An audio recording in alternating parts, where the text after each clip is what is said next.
To the law वाला channel students. मैं हूं आपकी एजुकेटर आकृति सेठ और एक बार फिर आई हूं आपके सामने लॉ फाउंडेशन बैच में। और जैसे कि आप लोग जानते हो कि कल की क्लास में हम लोगों ने इंडियन कॉन्ट्रैक्ट एक्ट को पूर्ण विराम लगाया था और खत्म किए थे सारे के सारे सेक्शन। आज का ये सेशन स्पेशली ऑर्गेनाइज किया गया है जिसके लिए हम आपके साथ डिस्कस करना चाहते हैं सारे लैंडमार्क जजमेंट्स जो कि बहुत ज्यादा इंपॉर्टेंट है आपके पेपर के पॉइंट ऑफ व्यू से। इनमें से कुछ जजमेंट्स हम लोग ऑलरेडी डिस्कस कर चुके हैं जब हम लोगों ने सेक्शंस को कवर किया था हमारे लेक्चर्स के बीच में, बट ये एक सेशन ऐसा है जिसमें आपके पास 20 to 23 जजमेंट्स आएंगी आपके सामने छोटे से ब्रीफ वे में, और आप समझ सकते हो कि ये जजमेंट्स कितनी इंपॉर्टेंट रहेंगी आपके पेपर के पॉइंट ऑफ व्यू से। अगर आप एक जुडिशरी एस्पिरेंट हो, अपना पीटी और मेंस का पेपर लिखने वाले हो, तो please be alert, this session will be very relevant for all of you because judgments direct question में भी पूछी जाती हैं पीटी के पॉइंट ऑफ व्यू से, और अगर मेंस के आंसर की बात करें, सब्जेक्टिव आंसर की बात करें, तब भी बहुत जरूरी होता है आपके लिए इन जजमेंट्स को कोट करके आना। अगर आप क्लैट एस्पिरेंट हो, लीगल एप्टीट्यूड का आपका पेपर है, स्लैट आईलेट कोई भी लॉ एंट्रेंस एग्जाम देने वाले हो, या फिर आप एलएलएम का एंट्रेंस एग्जाम देने वाले हो और इंडियन कॉन्ट्रैक्ट एक्ट एक सब्जेक्ट है, तो जरूरी है इन लैंडमार्क जजमेंट्स की फेयर अंडरस्टैंडिंग होना। एलएलबी स्टूडेंट्स वालों के लिए तो बहुत ही जरूरी है कि अपने बड़े बड़े आंसर्स जो उनको लिख के आने होते हैं सेमेस्टर एग्जाम में, उसमें वो ये जजमेंट जरूर कोट करके आए, फॉर द रीजन दैट इन जजमेंट से एग्जामिनर को पता चलता है कि आपको कॉन्सेप्ट क्लैरिटी है, आपका जो बेस है, आपका जो फाउंडेशन है, जो आपकी नींव है वो मजबूत है, और ये आपको स्कोर करने में बहुत ज्यादा हेल्प करती है। तो आइए देखते हैं आज कौन सी जजमेंट्स हम लोग कवर करने वाले हैं। तो आज के केस में, आज के सेशन में हम लोग बैल्फर वर्सेस बैल्फर पढ़ेंगे, लालमन शुक्ला वर्सेस गौरी दत्त पढ़ेंगे, Carlill versus Carbolic Smoke ball Company का केस पढ़ेंगे, मोहरी बीबी वर्सेस धर्मोदास घोष का केस करेंगे, we will deal with Chinnaya versus Ramaiah का केस, हिट वर्सेस रेंच का केस पढ़ेंगे, हार्वी वर्सेस फैसी का केस पढ़ेंगे, Hadley versus Baxendale, Felthouse versus Bindley, Durga Prasad versus Baldev, Rose and Frank Company versus Crompton and Brother Limited का case पढ़ेंगे, रैम्सगेट Victoria Hotel versus Montefiore का case पढ़ेंगे, we will deal with Pharmaceutical Society of Great Britain versus Boots Cash Chemist 1953, Bhagwan Das Kedia versus Girdhari Lal and Company, Kedarnath versus Gorie Mohammad, Leslie versus Shell का case करेंगे, Raghavachari versus Srinivasa का case करेंगे, Donoghue versus Stevenson, Phillips versus Brooks, Dunlop Pneumatic Tyre Company Limited versus Selfridge and Company, Dixon versus Dodds, Powell versus Lee और Merritt versus merit. आप लोगों ने अगर ये पूरी सीरीज हमारी लॉ फाउंडेशन बैच की देखी है तो काफी सारे नाम तो ऐसे होंगे जिसके आप फेमिलियर होगे, जिसकी आपको अंडरस्टैंडिंग होगी, या फिर आप अपने एलएलबी के कोर्स में भी पढ़ के आए होंगे, बट आज हम लोग इस सेशन के माध्यम से डिटेल में पढ़ेंगे इन सारी जजमेंट्स को। तो आइए देखते हैं, सबसे पहला केस हमारा है बैल्फर वर्सेस बैल्फर।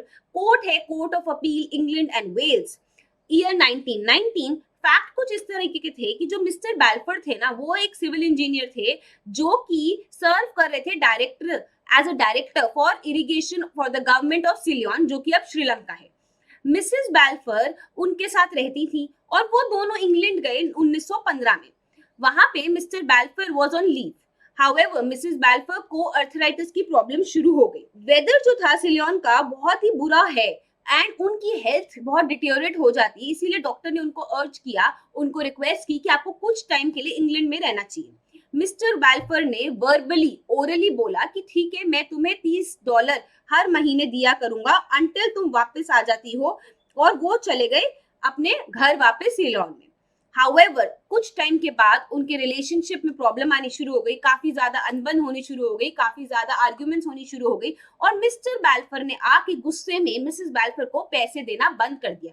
तो जो $30 का मंथली अमाउंट डिसाइड हुआ था एज अ मेंटेनेंस जो हस्बैंड वाइफ को देगा, वो उन्होंने बंद कर दिया। एक लेटर लिखा उन्होंने अपनी बीवी को, और मिस्टर बैल्फर ने ये बोला कि हमें हमारी शादी को डिसॉल्व कर देना चाहिए क्योंकि अब हमारे बीच में कुछ भी कॉमन नहीं है, हमारे इतने डिसएग्रीमेंट्स होते हैं, so we should dissolve this marriage. और बाद में जाके वो लोग एक लीगल सेपरेशन में चले जाते हैं जहां पे उनका डाइवोर्स हो जाता है। 1918 में मिसेस बैल्फर ने एक लॉ सूट फाइल किया मिस्टर बैल्फर के अगेंस्ट, और उन्होंने क्या बोला कि आपने मेरे को प्रॉमिस किया था कि आप मुझे दोगे $30 हर महीने, $30 दोगे एवरी मंथ, और आप फेल कर गए हो, तो बेसिकली आपके और मेरे बीच में था एक कॉन्ट्रैक्ट और आपने किया है ब्रीच ऑफ कॉन्ट्रैक्ट। अब कोर्ट के सामने क्या इश्यूज आए कि क्या मिस्टर बैल्फर की कभी भी इंटेंशन थी कि वो किसी काइंड के अग्रीमेंट में या कॉन्ट्रैक्ट में जाना चाहते हैं अपनी वाइफ के साथ?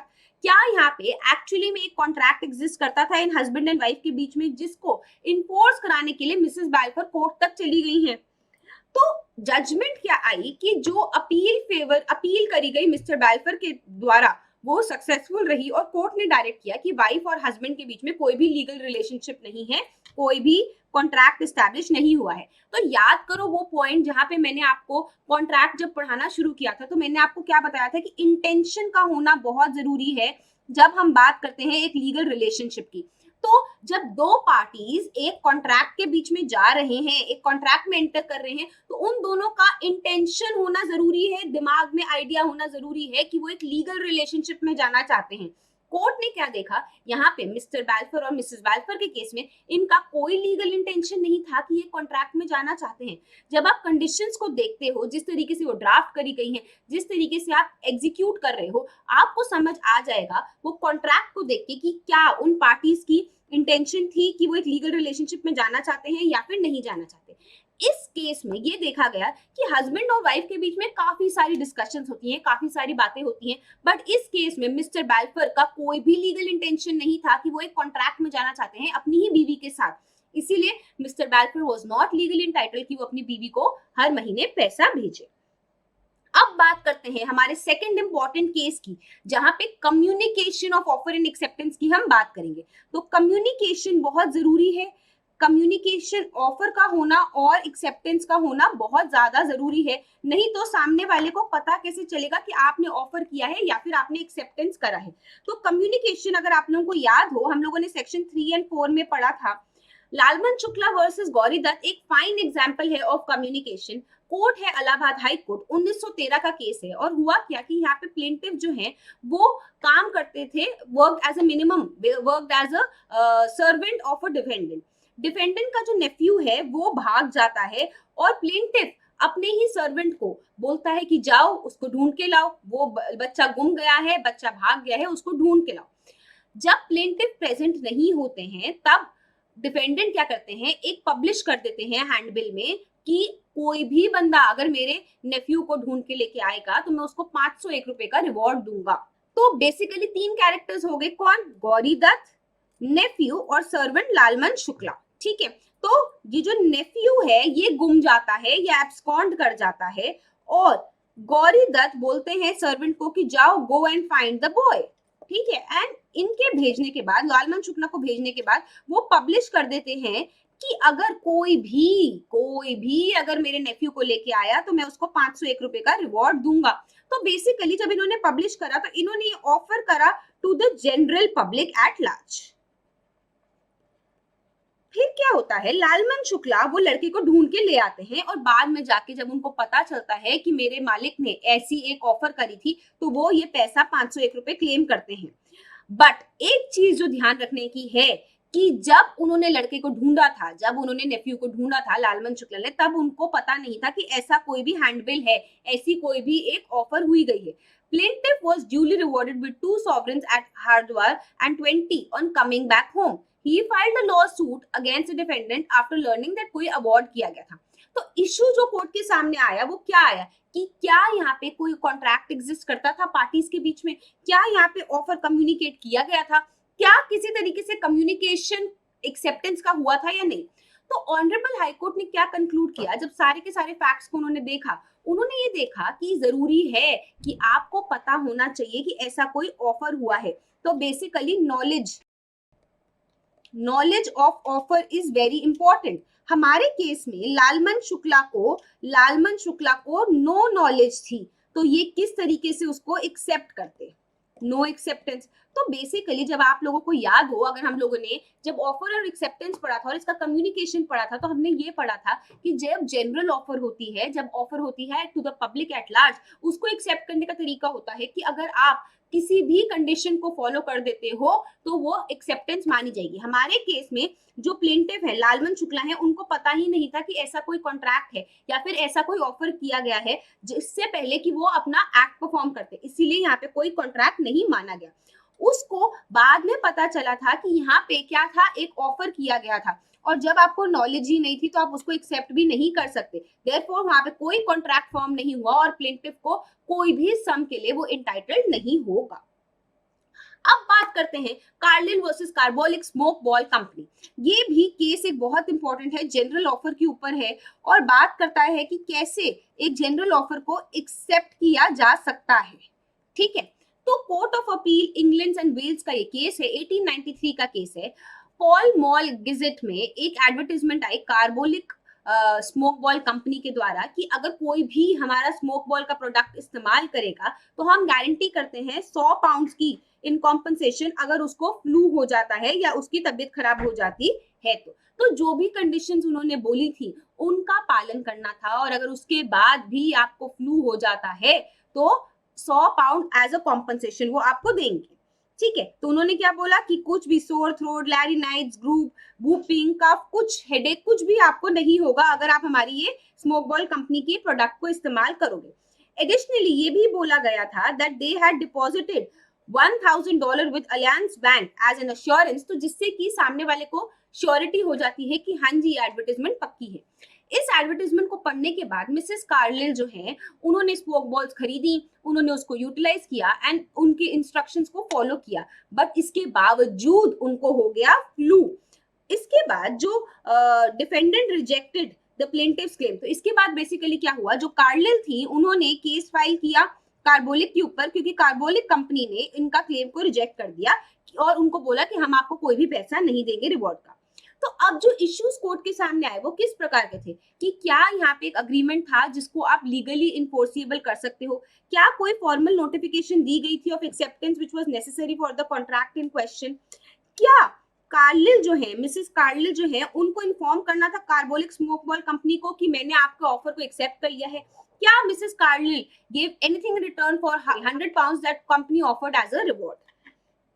जजमेंट आई, कोर्ट ऑफ अपील ने यूनानिमसली रिजेक्ट कर दिया कंपनी के ऑब्जेक्शन और उन्होंने मिसेस कार्लिल के फेवर में डिसाइड किया और बोला कि she was legally entitled to the $100।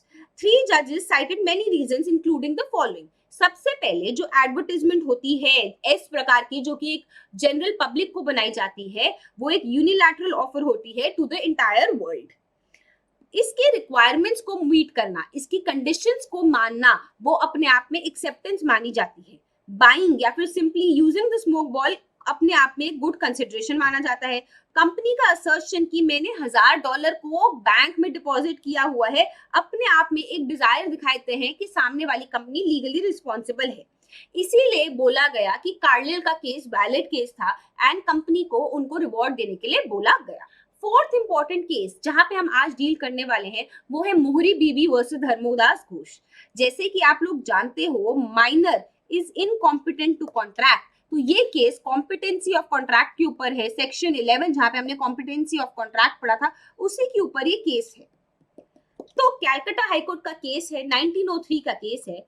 इस केस में फैक्ट्स कुछ इस प्रकार के थे कि धर्मोदास घोष जो कि रिस्पोंडेंट थे वो एक माइनर थे और उन्होंने एक लोन लिया ब्रह्मोदत्त से जो कि एक लेंडर थे कैलकाटा में, और उन्होंने ब्रह्मोदत्त को क्या बोला कि मैं तो एक एडल्ट हूं और मैं एक मॉर्गेज डीड आपके फेवर में एग्जीक्यूट करता हूं। तो position of minor, mortgage deed, क्या ये कॉन्ट्रैक्ट वॉइड था, इंडियन कॉन्ट्रैक्ट एक्ट में हम आज ये सब कुछ कवर करेंगे। तो फैक्ट कि रिस्पोंडेंट माइनर थे वाज डिस्कवर्ड जब मॉर्गेज किया जा रहा था, जब एडवांस पेमेंट की जा रही थी, तो ब्रह्मोदत्त के एक जो एजेंट थे उन्होंने बताया कि ये जो लड़का है जिसको आप लोन दे रहे हो ये एक्चुअली में माइनर है। तो बेसिकली अब ब्रह्मोदत्त के नॉलेज में आ गया कि जिस लड़के के साथ मैं कॉन्ट्रैक्ट कर रहा हूँ वो माइनर है। एज ए रिजल्ट केदारनाथ जो एजेंट है ब्रह्मोदत्त के वो बोलते हैं कि आप एग्जीक्यूट मत करो ये डीड, बट स्टिल एग्जीक्यूट करी गई है mortgage deed from Dharmodas Ghose. Minor ने बाद में जाके क्लॉसूट फाइल किया against Brahmodutt through his mother and legal guardian and court को क्या बोला कि इस मॉर्गेज डीड को आप नलिफाई कर दो क्योंकि मैं तो तब माइनर था, तो ये जो कॉन्ट्रैक्ट हुआ ये वॉइड अब इनिशियो हो गया, मतलब ये void from the very beginning है। मॉर्गेज डीड को रिवोक कर दिया गया by the trial court after accepting respondent's appeal. High court ने डिसमिस कर दी इस अपील को against the decision and then appellant turn to the privy council to forward his case. जब इस अपील को सबमिट किया गया तो ब्रह्मोदत्त उस टाइम तक उनकी डेथ हो गई थी, तो उनके सक्सेसर मोहिरी बीबी पिक्चर में आ गई और उन्होंने ये केस को लड़ा। इश्यूज जो आए कि क्या ये जो कॉन्ट्रैक्ट फॉर्म हुआ ये वॉइड था या फिर नहीं, क्या डिफेंडेंट बाउंड थे कि उनको रीपे करना चाहिए डीड का अमाउंट, क्या जो डीड है वो वायलेट करती है section 2, 10 and 11 of the Indian contract. Section 2 जहां पे आप डिफाइन करते हो ऑफर क्या है, एक्सेप्टेंस क्या है, कंसिडरेशन क्या है, वॉइड कॉन्ट्रैक्ट क्या है, कॉन्ट्रैक्ट क्या है, अग्रीमेंट क्या है। सेक्शन 10 जहां पे हम बात करते हैं क्या एसेंशियल एलिमेंट्स होते हैं एक कॉन्ट्रैक्ट के, और सेक्शन 11 जहां पे हम बात करते हैं कॉम्पिटेंसी ऑफ कॉन्ट्रैक्ट के बारे में। जजमेंट आई, प्रिवी काउंसिल ने डिसमिस कर दी अपील और बोला कि कोई भी कॉन्ट्रैक्ट एग्जिस्ट नहीं करता between the minor and the major person. जो भी कॉन्ट्रैक्ट वाज मेड और commence shall likewise be void, उसको वॉइड माना जाएगा, उसकी कोई लीगल वैलिडिटी नहीं होगी and not valid in the eyes of law because minor eligible है, इज नॉट एलिजिबल कि वो एक मॉर्गेज कर सके। Therefore, as he was not bound by the commitment that was expressed in the contract, Dharmodas Ghosh cannot be made to return the sum of money that was advanced to him. अब बात करते हैं हमारे fifth important case की। Madras high court का case है Chinnaya versus Ramaya, year है 1987। एक elderly woman was providing funds from her state to her sister जो कि प्लेंटिफ है। लेटर एक गिफ्ट डीड करी जिनको ऑफिशियली उन्होंने रिकॉर्ड किया बाय द रेलेवेंट अथॉरिटीज कि जो भी एल्डरली वुमन अगर passed her property to her daughter the defendant. हुआ क्या, यहाँ पे तीन कैरेक्टर्स हैं, चिन्नैया, रमैया और ये एल्डरली वुमन। डीड को एग्जीक्यूट किया गया इस कंडीशन पे कि defendant would be paying ₹653 annually to the old woman sister the plaintiff. Thus, defendant and plaintiff ने एक agreement किया जहां पे defendant committed to pay the agreed amount sum each year. Elderly widow was providing the funds from her estate to her sister जो कि plaintiff है। Later एक gift deed करी गई जिसको officially record में भी administer किया गया that the elderly woman passed her property to her daughter जो कि defendant है। Defendant agree कि वो execute करेंगी in exchange of paying the elderly woman's sister 653। तो basically क्या हुआ कि एक जो हमारी डिफेंडेंट है उन्होंने अपनी बेटी को दे दी अपनी प्रॉपर्टी, डॉटर को प्रॉपर्टी दे दी और बोला कि मेरी बहन को हर महीने 653 रुपीज दोगे। दस डिफेंडेंट एंड प्लेंटिफ ने एक अग्रीमेंट किया जहां पे डिफेंडेंट ने कमिट किया कि मैं हर साल 653 रुपीज आपकी बहन को दिया करूंगी और आप मुझे पूरी प्रॉपर्टी दे दो। Defendant, however, refused her promise to the plaintiff regarding the annuity after elderly woman passed away. तो यहाँ पे हुआ क्या कि ये जो मदर है, ये मदर की एक सिस्टर है, मदर और मदर की डॉटर है। तो मदर ने अपनी पूरी की पूरी प्रॉपर्टी दे दी अपनी बेटी को और इनके बीच में कॉन्ट्रैक्ट हुआ कि हर साल तू मेरी बहन को 653 रुपीज दियो। जब ये मदर की डेथ हो गई तो जो ये डिफेंडेंट है इसने मना कर दिया प्लेंटिफ को, ये प्लेंटिफ है चिन्नैया वाज द प्लेंटिफ, कि मैं अब तुम्हें कोई पैसे नहीं दूंगी जो कि मैंने तुम्हें प्रॉमिस किए थे। इश्यू आया कि क्या प्लेंटिफ जो कि मदर की सिस्टर है अब वो सू कर सकती है डिफेंडेंट को for the sum promised in a contract जहां पे mother of the defendant the plaintiff sister provided consideration. तो अब क्या हुआ, यहाँ पे ये जो कॉन्ट्रैक्ट हुआ था ये किसके बीच में हुआ था, मदर और डॉटर के बीच में हुआ था। बट बेनिफिशियरी कौन था, बेनिफिशियरी थी मदर की बहन वाज द बेनिफिशियरी। तो अब क्या आपका जो कॉन्ट्रैक्ट है यहाँ पे क्या आप इसको सिस्टर इन्फोर्स कर सकती है या फिर नहीं। कोर्ट ने बोला कि जो ये अग्रीमेंट है इनेबल करता है रिस्पोंडेंट की mother to gift her estate and arrangement to pay an annuity in a simultaneous agreement. तो एक साइमल्टेनियस अग्रीमेंट होता है जहां पे उन्होंने पूरी की पूरी अपनी प्रॉपर्टी अपनी बेटी को दे दी और उसके साथ अग्रीमेंट किया कि वो उनकी बहन को 653 रुपीज हर साल दिया करेगी। In light of the definition जो कि हमारे कंसिडरेशन की दी गई है सेक्शन 2D के अंदर, each of these agreement shall be regarded as a single transaction. Therefore, respondent की ऑब्लिगेशन थी कि वो पे करे ऐसा अमाउंट बिकॉज उन्होंने कंसेंट किया था जब उन्होंने गिफ्ट को एक्सेप्ट किया था अपनी मदर से। इसीलिए plaintiff could sue the defendant for the amount because यहाँ पे कंसिडरेशन उनकी मदर के टुवर्ड्स गई हुई थी and plaintiff is the beneficiary of such a contract. अब बात करते हैं हमारे सिक्स्थ इंपॉर्टेंट केस की, Hyde versus Wrench. Rolls court का ये केस है, ईयर है 1840। डिफेंडेंट मिस्टर रेंच ने ऑफर किया कि मैं सेल करना चाहता हूं अपना farm he owned to the complainant mister Hyde. तो ये प्लेंटिफ है, ये डिफेंडेंट है। डिफेंडेंट ने ऑफर किया कि मैं अपने फार्म को बेचना चाहता हूँ।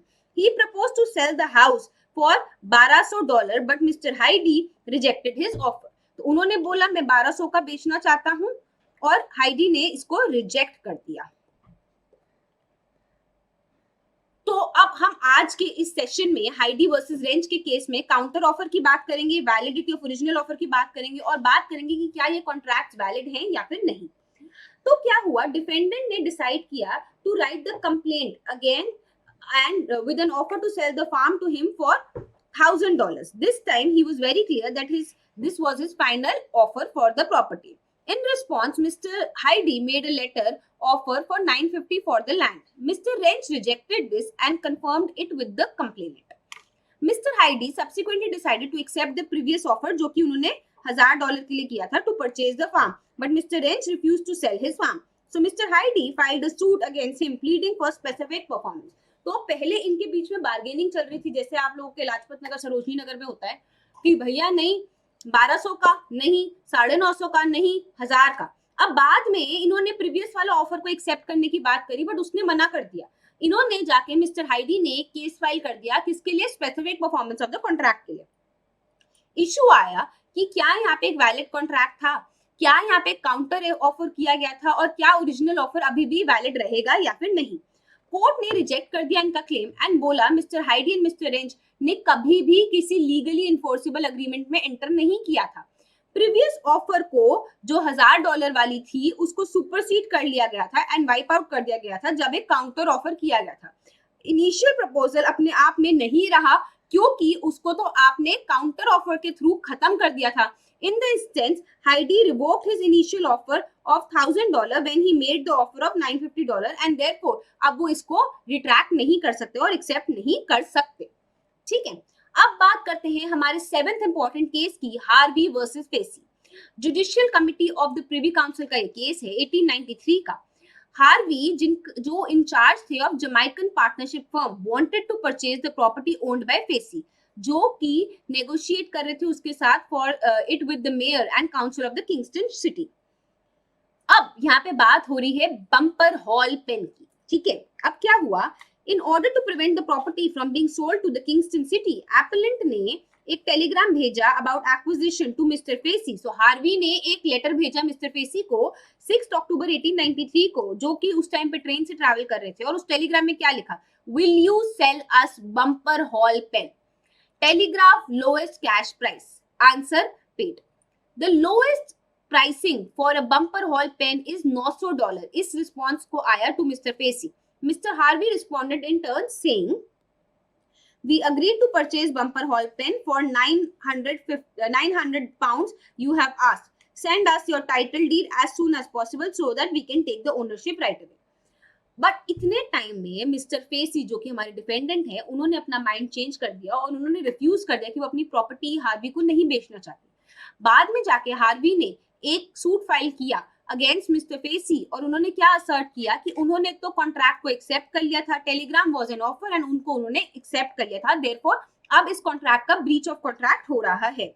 इश्यूज आए कि क्या mister facie explicitly offer Mr. Harvey the sale of property in exchange of $900 and in such an offer capable of being accepted, क्या अपने आप में ये कॉन्ट्रैक्ट बना था या फिर नहीं बना था। जजमेंट क्या आई, प्रिवी काउंसिल ने बोला कि पार्टीज कभी भी कॉन्ट्रैक्ट में ही नहीं आई थी, वो तो एक दूसरे को कॉन्वर्सेशन कर रही थी जिससे एक ऑफर हो रहा था, एक्सेप्टेंस हो रहा था। यहाँ पे कभी भी एक फॉर्मल रिक्विजिट इंफॉर्मेशन तो गई ही नहीं, जिससे कि जो भी Telegram mister facie was not credible.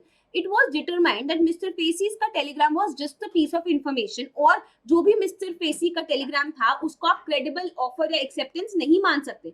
Mister facie ने कभी भी एक ऑफर को नहीं बोला जिसको आप एक्सेप्ट कर सकते हो, इसीलिए यहाँ पे कोई कॉन्ट्रैक्ट नहीं बना। अब बात करते हैं हमारे 8th इंपॉर्टेंट जजमेंट की, जो बात करता है Hadley versus Baxendale. Court of exchequer 1854 का ये केस है।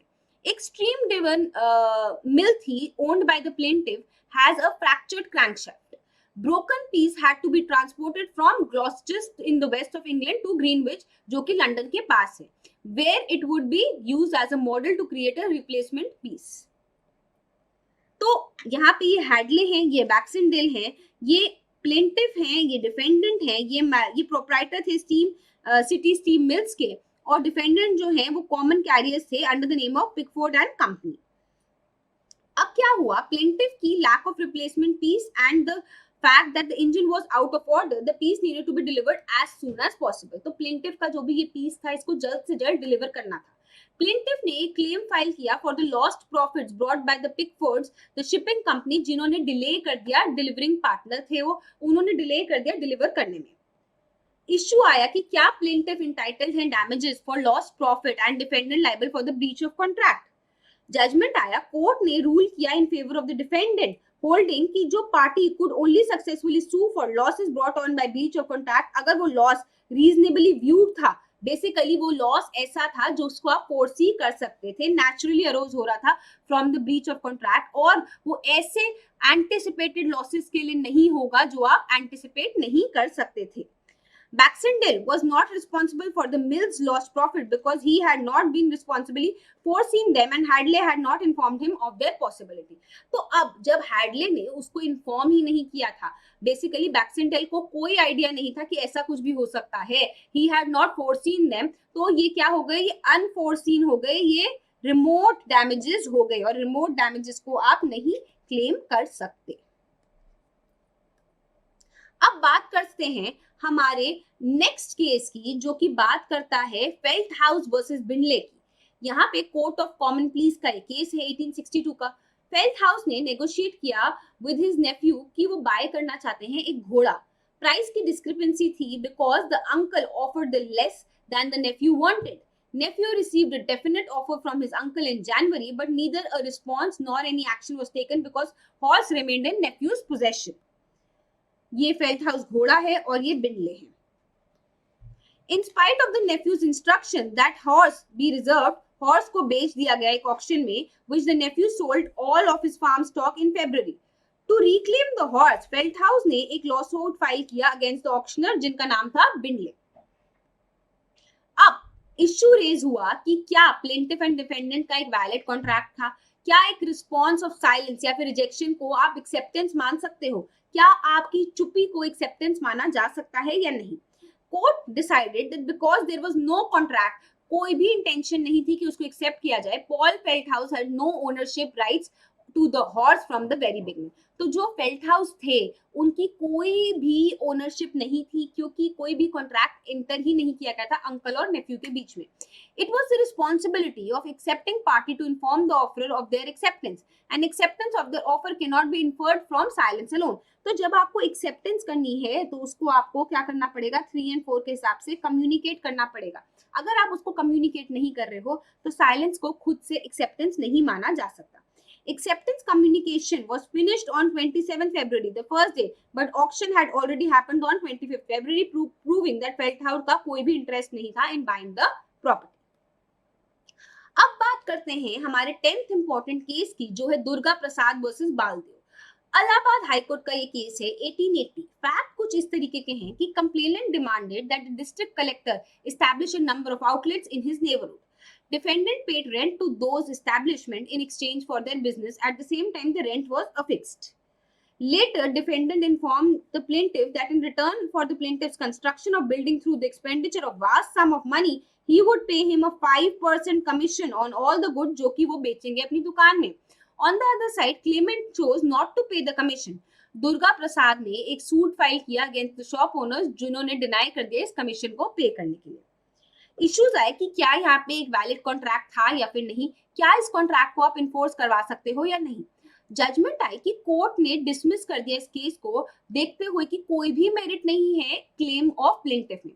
Decision was made in the light of absence of prominent and recognised consideration in this situation. तो कंसिडरेशन का होना बहुत जरूरी है। सेक्शन 2D में आपने पढ़ा है कि कंसिडरेशन क्या होती है, प्राइस ऑफ एनीथिंग। जब तक कंसिडरेशन नहीं है तब तक एक वैलिड कॉन्ट्रैक्ट नहीं हो सकता। तो कंसिडरेशन जो कि हमारे सेक्शन 2D में है उसका होना जरूरी है। सेक्शन 25 भी ये कहता है कि अगर एब्सेंस ऑफ कंसिडरेशन है तो कॉन्ट्रैक्ट को वॉइड कॉन्ट्रैक्ट बोला जाएगा। Additionally, judges decided that there was no prospect of any appeal because the act clearly states that consideration बहुत ही necessary component है जब आप क्या करते हो, एक कॉन्ट्रैक्ट करते हो, एंड इस अपील को रिजेक्ट कर दिया गया। अब बात करते हैं हमारे 11th इंपॉर्टेंट केस की, जिसका नाम है Rose and Frank Company versus Crompton and Brother Limited. House of Lords ने in a well known case highlighted agreements that are enforceable by law. तो अब आपको एक चीज जो ध्यान रखनी है, आपने पढ़ा है कि अग्रीमेंट्स दो तरीके के होते हैं। अग्रीमेंट्स दो तरीके के होते हैं, एक इन्फोर्सिएबल बाय लॉ जो बन जाते हैं हमारे कॉन्ट्रैक्ट्स, जिसको हमने सेक्शन 2H में पढ़ा था, और एक नॉट इन्फोर्सिएबल जो बन जाते हैं आपके वॉइड अग्रीमेंट्स। वॉइड अग्रीमेंट्स, इस केस में कोर्ट ने क्या बोला कि the very fact that the arrangement between the parties to the case does not constitute a legal contract, अपने आप में आप ये नहीं मान सकते कि ऑर्डर एंड एक्सेप्टेंस हुआ है और एक लीगली बाइंडिंग कॉन्ट्रैक्ट हुआ है। Therefore, absence of enforceability of a legal arrangement आपका एक्सप्रेस किया जाता है एक एजेंसी एग्रीमेंट के अंदर, वो एक लीगल ट्रांजैक्शन को बर्थ नहीं देता है। तो जब तक ऑफर एंड एक्सेप्टेंस नहीं हो रहा, कंसिडरेशन नहीं हो रहा, आपकी लीगल इंटेंशन नहीं है, तब तक एक वैलिड इन्फोर्सिएबल कॉन्ट्रैक्ट नहीं बन सकता। अब बात करते हैं हमारे 12th इंपॉर्टेंट केस की, जिसका नाम है रैम्सगेट विक्टोरिया होटल वर्सेस मॉन्टीफेरो। इस केस में क्या हुआ, कोर्ट ऑफ एक्सचेकर ने डिस्कस किया कि रेवोकेशन का क्या मतलब होता है एक ऑफर का, और उसका क्या रिजल्ट हो सकता है due to the lapse of time. तो रेवोकेशन, अगर आप लोगों को याद हो, सेक्शन 5 एंड 6 में हम लोगों ने पढ़ा था। You guys can go and watch the videos again to do a revision of what did we study in revocation. Revocation मतलब आपने अपना ऑफर किया बट उसको आपने रिवोक कर दिया, आपने वापस ले लिया वो ऑफर। तो डिफेंडेंट को परचेज करने थे कुछ शेयर्स प्लेंटिफ के होटल में, and also went ahead to communicate the offer to the defendant. The plaintiff had accepted the offer after 6 months of its proposal, but by that time share value had decreased, which affected the interest of the defendant to purchase the same. While passing an order in favor of the defendant, court ने क्या बोला कि plaintiff had not accepted the offer in spite of being provided with sufficient time to consider.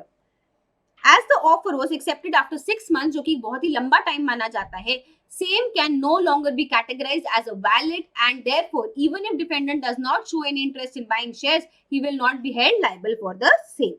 अब बात करते हैं हमारी 13th important judgement की, जो है pharmaceutical Society of Great Britain versus Boots Cash Chemist 1953 का केस है। ये बात करता है इनविटेशन टू ऑफर। तो याद करो वो वाला लेक्चर जहां पे हमने पढ़ा था कि जब आप मॉल जाते हो और वो कुर्ता उठाते हो और भैया को बोलते हो कि I want to buy this, तो जो वो कुर्ता मॉल में डिस्प्लेड है वो इनविटेशन टू ऑफर है। जब आप जाके बोलते हो कि भैया I want to buy this, that is an offer which you are making, and जब वो भैया आपको वो कुर्ता बेचने के लिए रेडी हो जाते हैं तो दैट इज एन एक्सेप्टेंस। ये केस अपीयर हुआ before the courts of appeal of England and Wales, जिन्होंने इन्वॉल्व किया डिफेंडेंट, जो कि एक फार्मास्यूटिकल कंपनी थी, जिन्होंने इंट्रोड्यूस किया था एक न्यू मेथड जिसमें वो अपने डिस्प्ले करते थे ड्रग्स फॉर द शॉपर्स कि वो आए, वो इनको परचेज करें, और प्लेंटिफ ने इस चीज को ऑब्जेक्ट किया। ये क्या एक ऑफर है, क्या ये इन्विटेशन टू ऑफर है, इस चीज के ऊपर इस केस में चर्चा हुई। कोर्ट ऑफ लॉ ने क्या बोला कि जब आप गुड्स को डिस्प्ले करते हो वो अपने आप में एक इनविटेशन टू ऑफर है और ऑफर नहीं है। इंस्टेड कस्टमर को क्या करना होता है, उन गुड्स को उठाना है, ऑफर करना है, और इसके बाद वो जो कैशियर है उसके ऊपर है कि वो इसको एक्सेप्ट करेगा या नहीं करेगा। कोर्ट ने रीजन किया कि जब आप डिस्प्ले करते हो मेडिसिन को कस्टमर्स को, तो उसको हम इन्विटेशन टू ऑफर मानेंगे एंड ऑफर नहीं माना जाएगा। अब बात करते हैं हमारी 14th इंपॉर्टेंट जजमेंट की, जहां पे हम डिस्कस करने वाले हैं Bhagwan Das Kedia versus Girdhari Lal and company 1959 का केस है, जहां पे section 2, 3 and 4 of Indian contract के ऊपर काफी डिस्कशन हुआ। Communication is the sense. जब तक आप अपनी बात कम्युनिकेट ही नहीं करोगे, सामने वाले को कैसे पता चलेगा। कोर्ट ने क्या ऑब्जर्व किया कि जब आप ऑफर करते हो at a place that has been accepted elsewhere, does not ipso facto form that the part of cause of action in a suit for damage in scenarios of breach of contract. तो generally एक contract कहा consequence क्या होता है कि आप उसको accept करते हो और इंटीमेट करते हो अपनी एक्सेप्टेंस को। देयरफॉर इंटीमेशन को आपको एक्सटर्नल मैनिफेस्टेशन से एक्सप्रेस करना जरूरी है। बेसिकली एक्सेप्टेंस को मन में सोच लिया कि हाँ जी मैंने हाँ बोल दिया है नहीं होगा, आपको उसको कम्युनिकेट करना जरूरी है in the eyes of law, अगर आप क्या चाहते हो, एक वैलिड कॉन्ट्रैक्ट को बनाना चाहते हो। अब बात करते हैं हमारी 15th इंपॉर्टेंट जजमेंट की, जिसका नाम है केदारनाथ वर्सेस गौरी मोहम्मद। इस केस में क्या हुआ, कैलकाटा हाईकोर्ट ने ये एक बात देखी कि जब आप एक प्रॉमिस करते हो और वो promise made in this case was in relation of a charitable purpose और डिफेंडेंट ने इस केस में कोई भी बेनिफिट नहीं उठाया है, तो defendant was held responsible for the promises जो कि उसको मेक करे गए हैं। तो हुआ क्या कि कोर्ट ने क्या बिलीव किया कि जब defendant will be held liable as if it was noted कि यहाँ पे लोग इन द केस पीपल जहाँ पे नोइंगली सब्सक्राइब करते हैं to the purpose for which money was to be applied और यूज्ड। तो सब्सक्रिप्शन से रिलेटेड ये केस था। कई बार आप लोगों ने देखा होगा कि लोग धर्म और उस चीज के ऊपर सब्सक्रिप्शन मांगते हैं, और अगर वो धर्म के बेसिस पे सब्सक्रिप्शन मांग रहे हैं और उसके बाद आप ऑब्लिगेशन में आ जाते हो कि आप वो पे करोगे, और अगर वो काम अंडरटेक कर देते हैं then you will be held responsible, but अगर वो काम अंडरटेक नहीं करते हैं then you will not be held responsible. Along with this, people were aware that in the faith of their subscription, they had to incur the obligation to pay to the contractor for the work.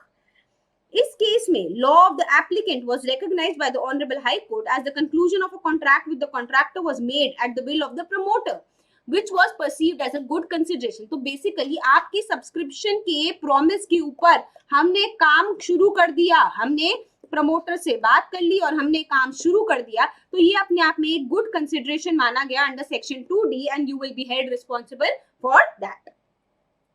16th important case है Leslie limited versus shell. 1914 का case है, English court of appeal का case है, बहुत ही जाना माना case है, जहां पे बात हुई, इशू आया कि whether the defendant in this case are entitled to equitable restitution against the loan जो कि प्रोवाइड किया गया था टू अ माइनर और नॉट। अब इसमें इक्विटेबल रेस्टिट्यूशन का कॉन्सेप्ट डिस्कस किया गया, डॉक्ट्रिन ऑफ इक्विटेबल रेस्टिट्यूशन को डिस्कस किया गया, और कोर्ट ने क्या देखा कि अगर एक इन्फेंट ऑब्टेन्स प्रॉपर्टी या फिर goods by misrepresenting his age, he can be compelled to restore it as long as वो ट्रेसेबल है। तो बेसिकली आपने ये चीज तो बोल दी कि अगर आप माइनर के साथ कॉन्ट्रैक्ट करते हो तो वो वॉइड अब इनिशियो है, बट अगर माइनर कोई भी चीज का लाभ उठाता है, कोई भी प्रॉपर्टी का लाभ उठाता है और वो मिसरिप्रेजेंट करता है अपनी चीज को, तो आप उससे वो चीज वापस ले सकते हो अगर वो चीज ट्रेसेबल है। कोर्ट ने ये भी बोला रेस्टिट्यूशन को समझाते हुए that whenever the repayment begins and the principle of equity do not enforce any kind of contractual obligations against a minor। 17th important judgment जिसके ऊपर हम आज डिस्कशन करेंगे वो है राघव चरियार वर्सेस श्रीनिवारा। 1916 का केस है। इशू क्या आया before the Madras High Court was whether a mortgage that had been executed in favor of a minor who had also advanced mortgage money in totality would be deemed to be enforceable by him or by any other person on his behalf or not। तो इसी case का comparison हुआ हमारे मोहरी Bibee versus Dharmdas कोश के case में, जहां पे 1903 में हमने क्या बोला था, माइनर के साथ कोई भी कॉन्ट्रैक्ट करोगे तो वॉइड अब इनिशियो होंगे, which had provided a very restricted view on the liability of minors in the contract। The present case, Raghavacharya wala case, held greater value and significance in the current scenario as it facilitated in providing a divergent scope of safeguarding minors in this contract। 18th important case है डॉनक versus Stevenson. ये doctrine of negligence के ऊपर बात करता है और इसमें doctrine of negligence पे हाउस ऑफ लॉर्ड्स ने काफी डिस्कशन करी। Present case में injuries were caused to the plaintiff from the defendant's defective products were claimed on the basis of the contract of sale between the parties to the case। तो हम क्या कहते हैं, जब भी आपको कोई भी डिफेक्ट का पता है तो आपकी ड्यूटी बनती है कि आप उस डिफेक्ट के बारे में हमें बताओ, बट यहाँ पे नहीं बताया गया जिसके कारण इंजरीज कॉज हो गई। While it was the plaintiff's friend who had suffered damage, plaintiff did not, hence the plaintiff's claim could only be on the ground of negligence by the defendant। Issue जो court के सामने आया वो क्या था कि whether the defendant owed a duty of care to the plaintiff or not। इन्होंने neighbour principle के ऊपर बात करी और देखा कि defendant did owe a duty of care to the plaintiff. 19th important case है फिलिप्स वर्सेस ब्रुक्स। 1919 का केस है। इशू आया as to whether mistake to identify an essential of a contract ipso facto makes the contract void और not. ये बात आई जज Horridge के सामने of the King's bench division in the case of Phillips versus Brooks. Court ने जब rule किया in favour of the defendant, उन्होंने ऑब्जर्व किया कि जो क्लेमेंट थे इस केस में उनका इंटेंट था कि वो सेल करना चाहते थे the ring to the man in front of him, that is face to face contract however that man turned out to be। No relevant mistake could therefore be scooped out from this case as the property had passed to the rogue, the claimant in the case was therefore not entitled to recover the ring. अब बात करते हैं 20th important case की, जिसका नाम है Dunlop Pneumatic Tyre Company Limited versus Selfridge and Company का case. 1915 का केस है। इस केस में क्या हुआ, हाउस ऑफ लॉर्ड्स ने डिलीवर करी है जजमेंट और उन्होंने concept of construction of contract को समझाया। इस अपील को डिसमिस किया गया और कोर्ट ने क्या बोला कि यहाँ पे कोई कॉन्ट्रैक्ट एग्जिस्ट नहीं करता था प्लेंटिफ और डिफेंडेंट के बीच में, therefore plaintiff in this case can no way sue the defendant. Taking a cue on the aspect of privity of contract, court ने ऑब्जर्व किया कि सिर्फ पार्टीज टू द कॉन्ट्रैक्ट के पास राइट होता है कि वो सू कर सकती हैं और उनको सू किया जा सकता। और इस जनरल रूल का एक्सेप्शन क्या है, प्रिंसिपल एजेंट रिलेशनशिप, जहां पे अगर agent was unnamed by the party whom under he was she was appointed, तब आपका थर्ड पार्टी प्रिंसिपल को भी सू कर सकती है। 21 इंपॉर्टेंट जजमेंट है डिकिंसन वर्सेस डॉड्स, 1876 का केस है। इंग्लैंड का कोर्ट ऑफ अपील का बहुत ही जाना माना केस है, जिसने क्या देखा, whether a defendant who had promised to keep his offer open till a certain day be bound by the contractual obligations if he had revoked his promise and sold off his offer to a third party prior to that specified day। तो जहां पे आपने general offer किया और आपने बोला ये offer valid है टिल सर्टेन डेट और उससे पहले अगर आपने उसको रिवोक कर दिया तो क्या होगा, ruling out that there was no contract that was formed between the parties to the case, defendant की कोई obligation नहीं थी to follow before he could revoke his promise।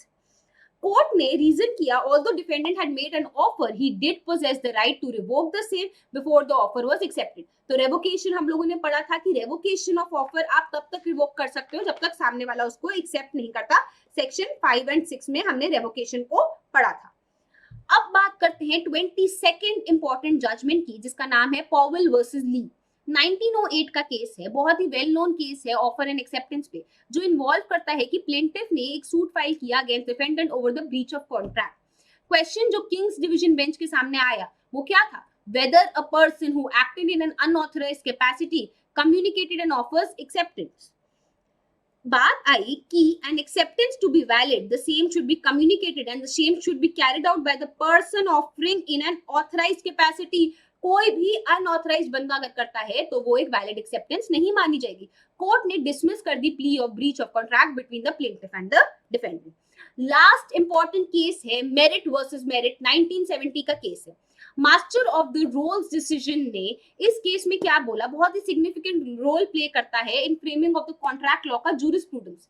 Although the present case walks into the same line as जो हमारा Balfour versus Balfour था, court ने distinguish किया इन दोनों केसेस पे on the grounds that the present involves the party who was separated from their marital ties, whereas 1919 का जो हमारा केस था Balfour versus Balfour, उसमें पार्टीज जो थी वो एक मैरिड कपल था। प्रेजेंट केस में हस्बैंड ने साइन किया एक अग्रीमेंट अपनी वाइफ के साथ कि $40 पर month in connection to their mortgage house. जब पेमेंट वाज मेड, वाइफ ने क्लेम किया property to be hers. Court of appeal ने बोला कि इस agreement to be binding in nature as against the decision जो कि बैल्फोर के केस में किया गया था। तो स्टूडेंट्स, ये था हमारा पूरा लेक्चर जहां पे हम लोगों ने काफी सारी जजमेंट्स को कवर किया जो कि लैंडमार्क जजमेंट्स मानी जाती हैं इंडियन कॉन्ट्रैक्ट के हिसाब से। तो आप लोगों को क्या करना है, आप लोगों को एक फेयर आइडिया रखना है इन जजमेंट्स का, और आप लोगों को अपने इंडियन कॉन्ट्रैक्ट एक्ट का जो जर्नी थी, जहां पे लॉ फाउंडेशन बैच में हम लोगों ने इसको शुरुआत से लेके एंड तक सारे सेक्शंस को कवर किया, काफी सारे इलस्ट्रेशंस को, काफी सारे केस लॉस को किया। आप लोगों को इनको अच्छे से पढ़ना है, अपनी नींव को मजबूत करना है, क्योंकि कॉन्ट्रैक्ट एक ऐसा सब्जेक्ट है, चाहे आप सीए कर लो, सीएस कर लो, लॉ कर लो, या फिर आप अपनी डे टू डे एक्टिविटीज की बात करो, कॉन्ट्रैक्ट एक्ट जरूर आपको हेल्प करेगा। तो इसकी फेयर अंडरस्टैंडिंग होना बहुत ज्यादा जरूरी है। तो जुड़े रहिए लॉ वाला के साथ for good quality content and have a good day students. Thank you so much for today's session.